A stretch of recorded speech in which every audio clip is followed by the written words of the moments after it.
typically, when you sell into an organization, there are four main stakeholders. In smaller organizations, these stakeholders are typically the same person. In larger organizations, they are typically different people.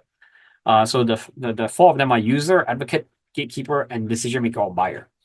The user is just directly, obviously, who's going to be using your solution. So, for example, if you sell a sales tool, maybe a sales rep is the user.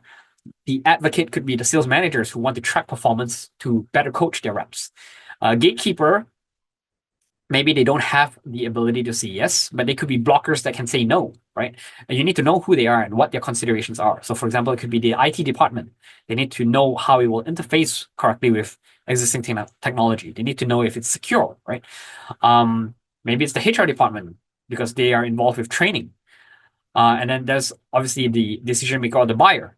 So the key person to approve it, maybe it's the CEO, maybe it's a VP of sales.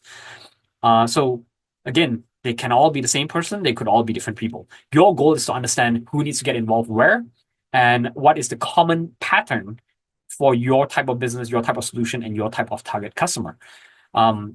Generally, if they are in different industries, they may have a common pattern where usually maybe it's like the demo call, the user, the advocate needs to get involved. And then when it comes to proposal reviewing, maybe it's the user, advocate, or gatekeeper.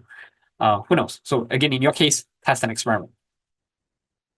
Even if you're selling directly to consumers, I encourage going through this exercise because by exploring how you can sell to business, you may open new opportunities to scale your business or your offerings as well. So here's one case study. So Monica, she comes from Switzerland and she runs this company, Chocolata. And I worked with her when I was at Spring. And when she was migrating here to Vancouver, although she had a very successful business in Switzerland, she was humbled enough to recognize that she may not be aware of the local market here. And she went out, she did a lot of customer discovery. She spoke to the users, i.e. general consumers, and she found, okay, here there seems to be a higher demand for milk chocolate. So Vancouver's have a sweeter tooth, but there's no vegan-friendly milk chocolate options. So she positioned her vegan-friendly chocolates specifically for milk chocolate. And then she found out that distributors, another channel, they care about different things. They care about transportation, shipping, logistics. They care about things like the shelf life of the product, how it's stored. And it gave her also many ideas on different potential retailers to distribute to.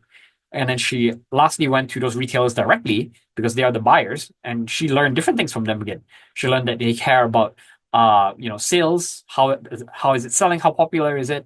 They care about shelf display, the packaging, the placement, the product design itself, ordering preferences, minimum order quantities, those kind of things. And by selling B2B, it allows you to sell in much larger volumes to these distributors and retailers to reach more consumers as well.